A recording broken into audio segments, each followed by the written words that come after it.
Japan just revived a ship-mounted railgun that launches steel slugs at 6 times the speed of sound, and yes, that is extremely fast. What's unbelievable is that it actually works perfectly on water. The concept is brilliant and solid. It launches projectiles so fast, it smashes through targets with raw kinetic force. No rocket or explosive warhead, just sheer speed. That cuts out complexity and cost. But building a railgun isn't a piece of cake, especially for engineers who have to handle very intense technical challenges. But before the whole revival hype takes over, here's how it all started. Don't forget to subscribe to our channel if you want to stay in the loop. The backstory of what US left behind.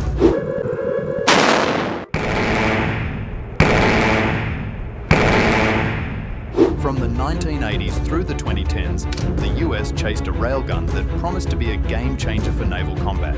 American teams worked on building prototypes over and over. These tests displayed impressive capabilities as railguns could fire projectiles at hypersonic speeds, which was a big deal in the past. So, the potential for these missiles was huge, but this dream came with serious challenges. For instance, early prototypes revealed the harsh reality of building a weapon that's dependent entirely on electricity and magnets. Barrels cracked due to the stress, and rails wore out quickly as they were fired at enormous amounts of power. Sustaining firing became impossible, and engineers faced the constant problem of balancing speed with persistence.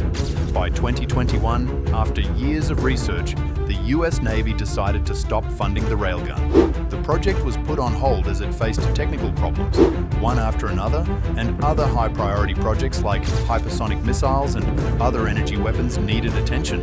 Why did Japan pick it up? Japan didn't pick up the baton due to their love for cool tech. Instead, their decision to take the baton was based purely on strategy and survival. In recent years, the Indo-Pacific security situation has altered a lot. Modern missiles are faster, and attacks occur in larger numbers, with hypersonic weapons becoming the next real threat for the world.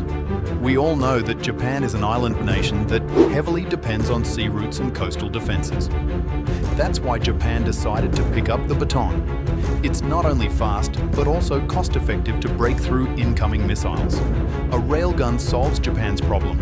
It travels at incredibly high speed with devastating impact, all without spending billions on traditional missile defenses. Japan isn't copy-pasting the old US railgun plans. These guys are way ahead. Their approach is careful and practical. They're building a treasure out of someone's trash in a way that no one would have expected. Firstly, they're using smaller caliber projectiles. This approach requires less energy to fire, and it reduces the overall stress on the weapon's rails and barrels. Through this genius approach, Japanese weapons rails would help the system last longer. They've also reconsidered power supply. They aren't using ships to carry these massive generators. Instead, they're using containerized capacitor banks packed into standard shipping containers. With this, the bursts of power would be huge for each shot. But at the same time, these shots will be easier to install and upgrade in the future. If that wasn't enough, Japanese engineers are focusing on using and creating more durable materials for the rails and barrels. This would lead to creation of a weapon that can handle repeated firing without failing. This practical approach has myriad benefits. By focusing on smaller, modular systems, Japan can test railguns in a much faster, yet realistic environment. Japan doesn't need perfect conditions or new ships. They always experiment and improve. When it comes to Japan's position internationally, it's collaborating with European countries like France and Germany to share research and technological knowledge. These exchanges will speed up problem solving and reduce any risk of mistakes. Smart engineering combined with global cooperation to make railguns upgrades Japan's technological sector. But let's be honest, with rising threats from countries like China, which is developing its hypersonic missiles, and North Korea with its ballistic missile program, Japan can't just sit back and do nothing. That's why it's decided to develop the railgun and step forward. Unlike the conventional missiles that are super expensive, I'm talking costs in millions here. But as compared to that, railguns are way cheaper and can be shot with immense speed. For a country that needs to protect its coastal regions and trade routes, that's a huge deal. Another reason for this brand new push is Japan's search for alternatives to much older yet expensive programs. The US built its Aegis Ashore missile defense system in 2020, and it was once planned for Japan. However, this got cancelled due to the cost and local opposition. Meanwhile, railguns are a domestic solution that's politically safer and more affordable. While the US gave up on its railgun long ago because of budget problems and its complexity, Japan thinks it can absolutely make it work by starting small. They believe instead of building a weapon right away, it should focus on compact and ship-based alternatives powered by modular energy systems. This approach fits Japan's naval force perfectly without worrying about its budget. And with that being said, let's dive into the exciting part where Japan tested these railguns, and the results will blow your mind because this country isn't just experimenting in labs anymore, it's firing things directly at sea, and the results are worth seeing. So stick around till the end and subscribe to this channel because we're diving into how Japan brought a scrapped US superweapon back to life. What the Japanese tests actually revealed. By now, we've all realized that Japan isn't playing around anymore. It's ready to make an actual operational weapon for the sea. In shipboard trials, Japan's ATLA-led program struck muzzle speeds in the Mach 6 range, which is around 2,200 to 2,300 meters per second, using only a 5 megajoule charge. The weapon was mounted and fired by JS Asuka during the trials. However, those weren't the single careful measurements in a lab. These included multiple shots and trials against moving maritime relevant targets. This combination of high speed and repeated sea firing made these tests impactful. So, if you're wondering, how did Japan even get there? First off, they weren't chasing the big power-hungry US concepts. Instead, what Japan did was take a pragmatic path, scale the round down, decentralized power, and focused on fixing the parts that failed. Reports reveal prototypes using a smaller and ship-friendly caliber, or lighter projectiles don't need much instantaneous current to reach an ultra-high velocity, and that reduces the stress or force on rails and barrels, since these two things tend to wear out fastest. So, Japan reduced weight, which made it easier to fire more usable shots. Another smart change by Japan was the power delivery. The railguns need huge bursts of electricity, but most ships can't handle that. So, Japan solved this problem through the use of containerized capacitor banks, which is a large plug-in power box that stores and releases massive energy with each shot. This lets them test railguns without rebuilding an entire ship along with its electrical system. Another benefit of this is that it makes sea trials way faster, affordable, and easy to repeat.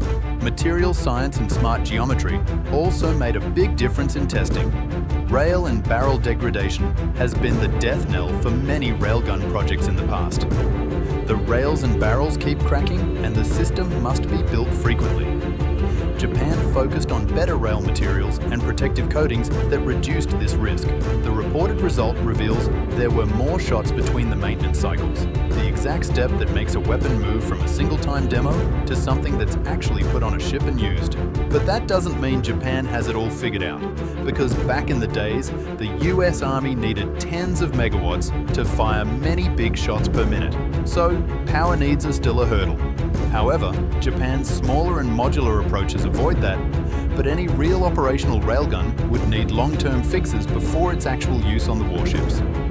And if we're talking about the cost calculus, railgun shots simply cost a lot. But to tackle that, engineers are making the system cheaper, and here's how.